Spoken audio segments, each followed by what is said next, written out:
afternoon or good evening, and welcome to A Word on Cybersecurity. This one for the week of June 5, 2022. I'm Kurt Franklin, Senior Analyst at Omdia, and I welcome you to this episode, whether you're coming in live or via a recorded version.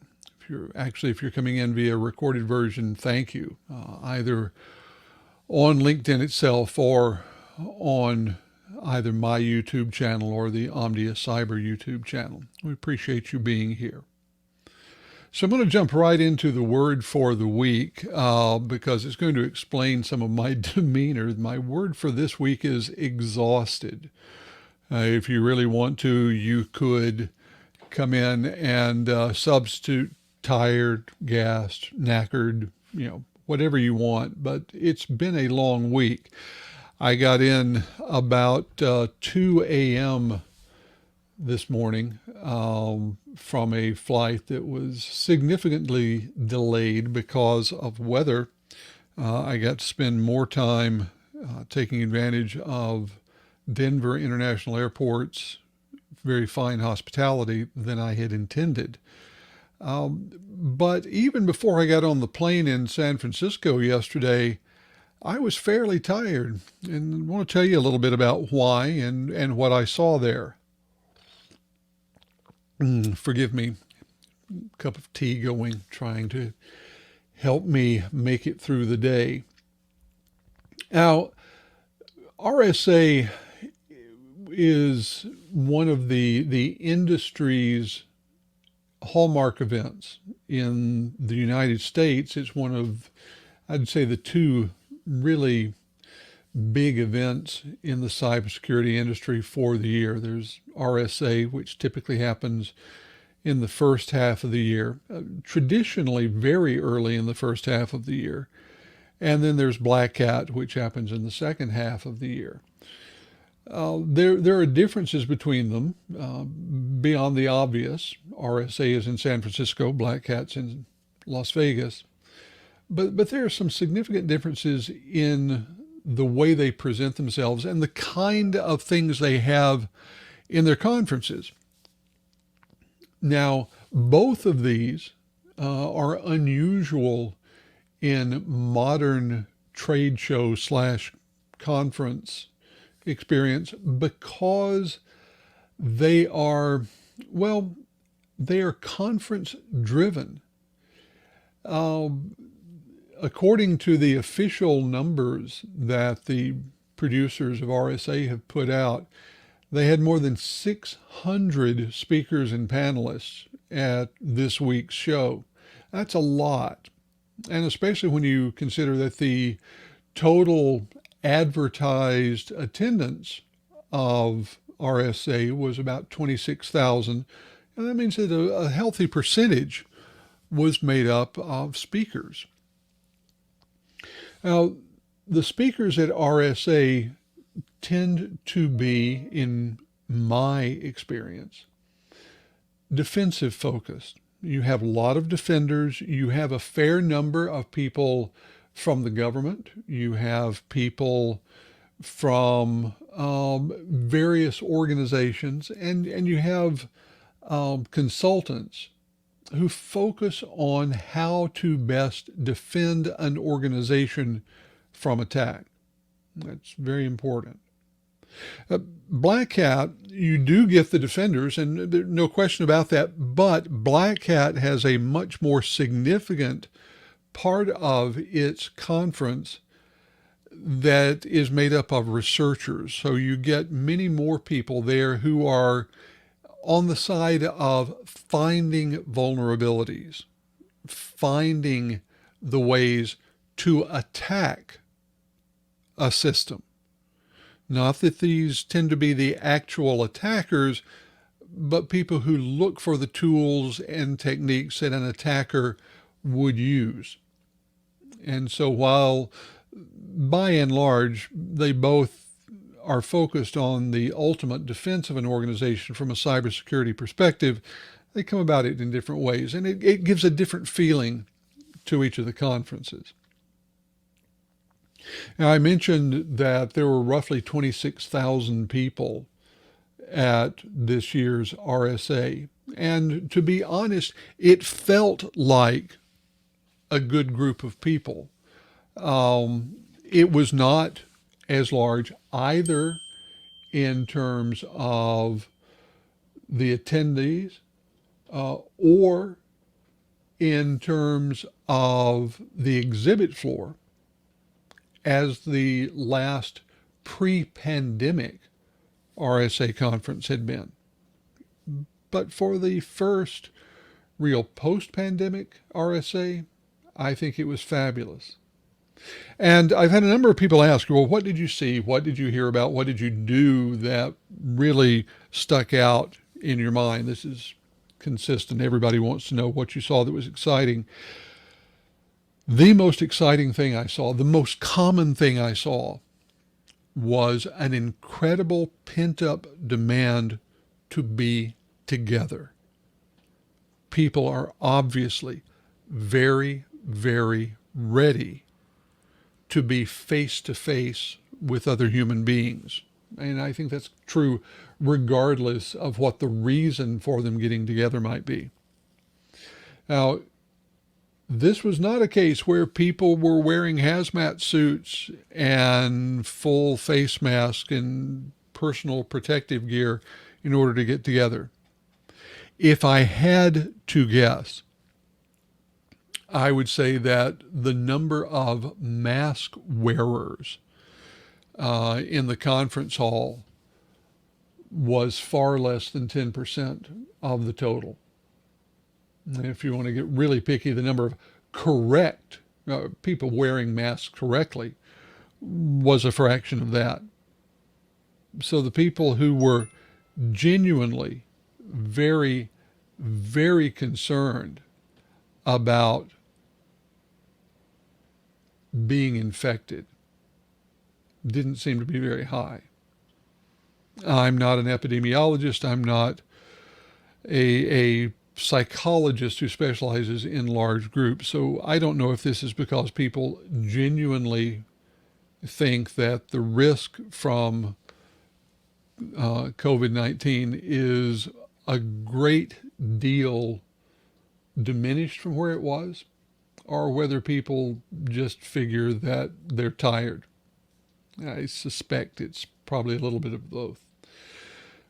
People are tired of not having the human contact. They're ready to have more human contact. And they figure at this point, especially if they've had 2 or more doses of the vaccine, that they're not going to get anything that will genuinely threaten life and limb.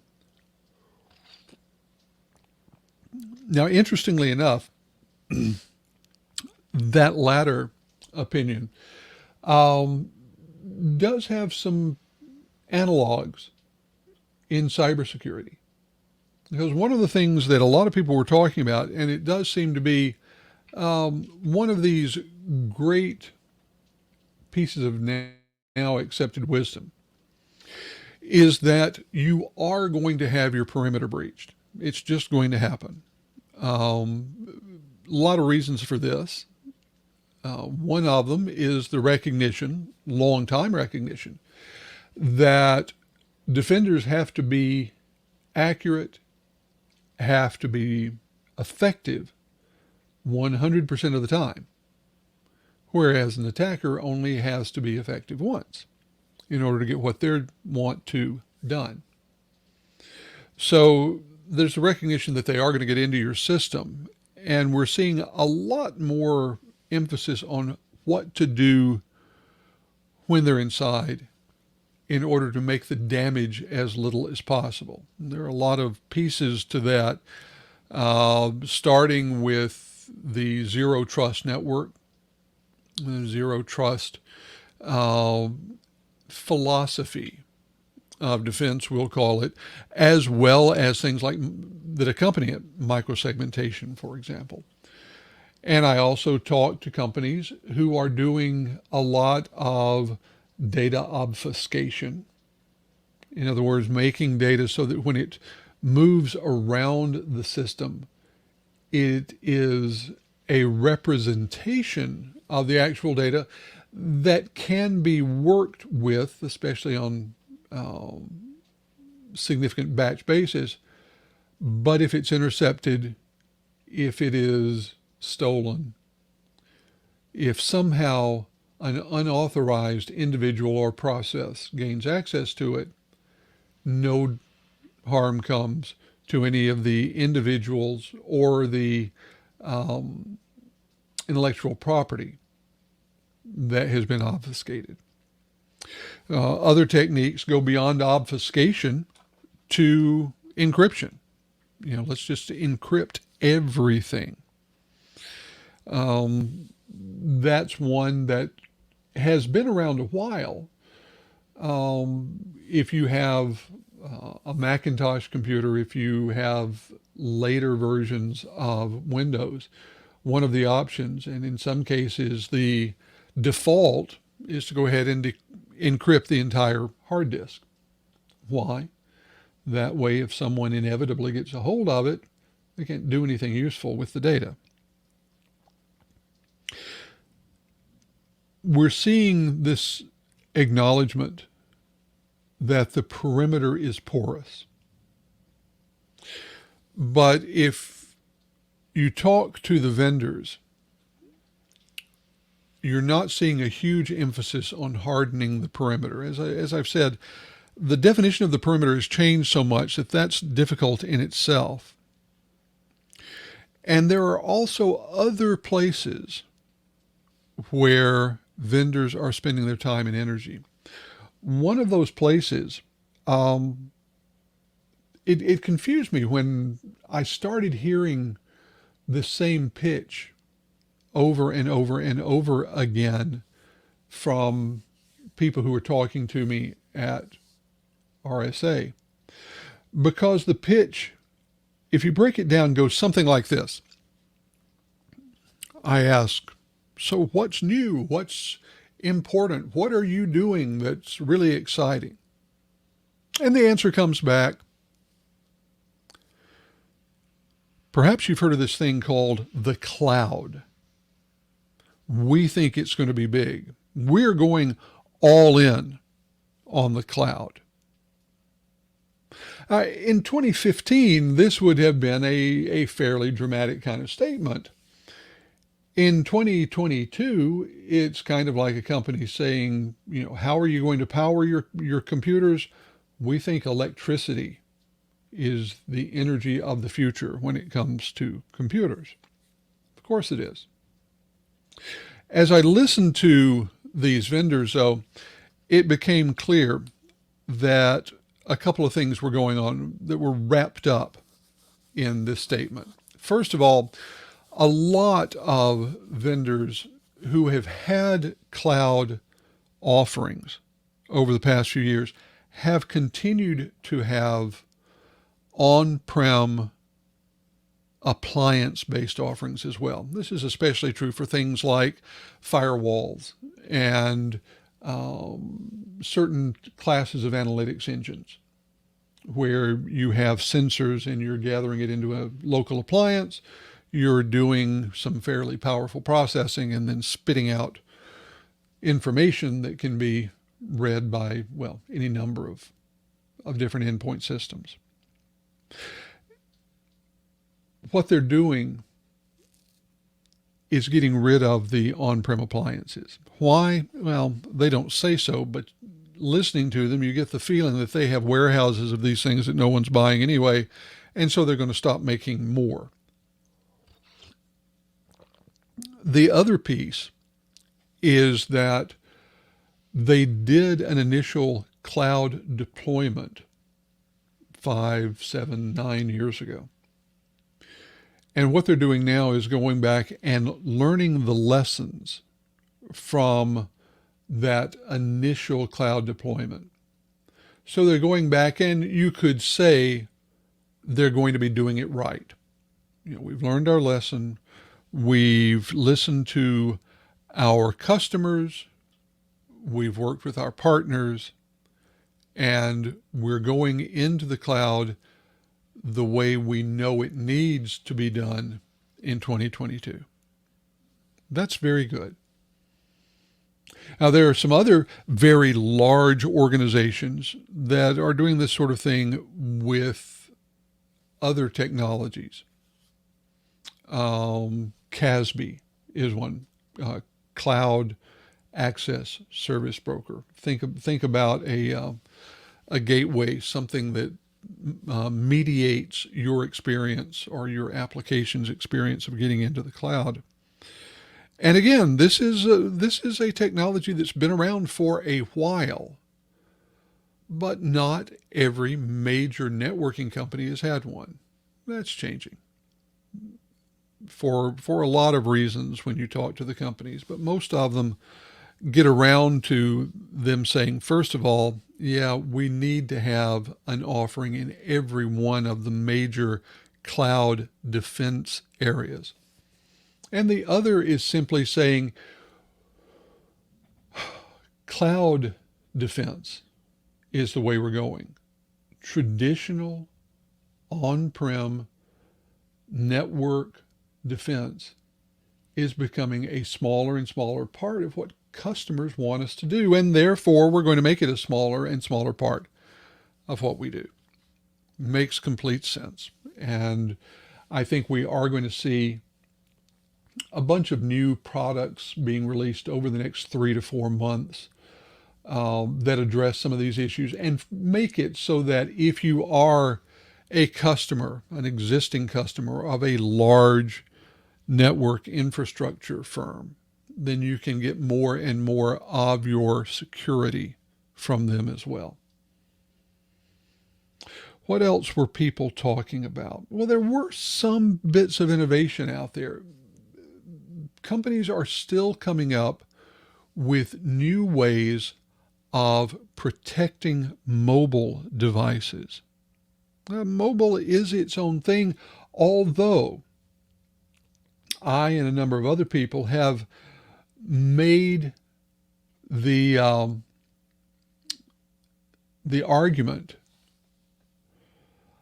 that mobile computing and computing are basically the same thing, that it is less and less useful to keep making some sort of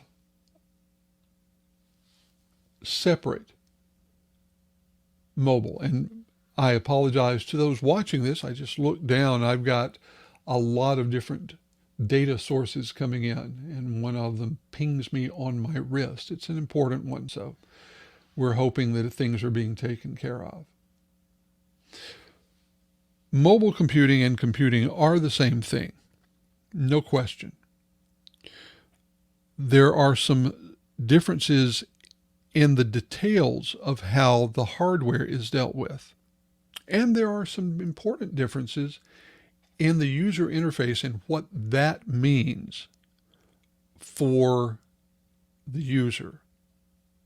What there is no longer is a vast separation of what kind of enterprise applications are accessed from different platforms. Users want to be able to reach any enterprise application, increasingly any enterprise service, from any device they might have in front of them at the moment. IT professionals, security professionals have to respond, and they're doing so in a variety of different ways. One of the things I did see that was fascinating is a company that is taking the architectural networking approach that is used in cell phones and applying that to all the endpoint devices in a network so that lateral motion of threats is largely denied. Now, lateral motion, sometimes you hear it called east-west motion, is when an attacker comes in and attacks one laptop computer, one desktop computer. They find a person using one of the computers. They get them to download a file or click on a link or whatever. And once they have a presence on that one personal computer, they then spread to other personal computers in the corporate network. They spread laterally among the device peers for the network. And ultimately, the goal is to find a machine on which are credentials or user access levels that will allow them to get into the deep, meaty center of an enterprise's data. This ability to spread laterally is why concepts like least privilege are important. You don't give users admin privileges on their own system in the account they use most often. You make it so that in order to get admin privileges, they must log on with a separate account, or the user can't do it at all, that administrators can log in with a separate account. Or in the strongest thing, administrators don't have administrator rights. If they need to do something that requires administrator rights, they have to basically check out administrator privileges from a locker, use them for a defined short period of time, and then they are either destroyed or checked back into the locker. Doing something like that, makes a world of difference in how malware can spread. Another thing that we talked about a lot at RSA was automation. We keep going back to automation. And there are a lot of reasons. They boil down to the relationship between the systems and the human beings around the systems. I don't need to belabor the point that there are some huge gaps between the number of jobs and the number of applicants for those jobs. Far more security jobs than there are people to fill them. And so companies want to do two things. One, where they can, they want to make it unnecessary to have a human doing a particular task.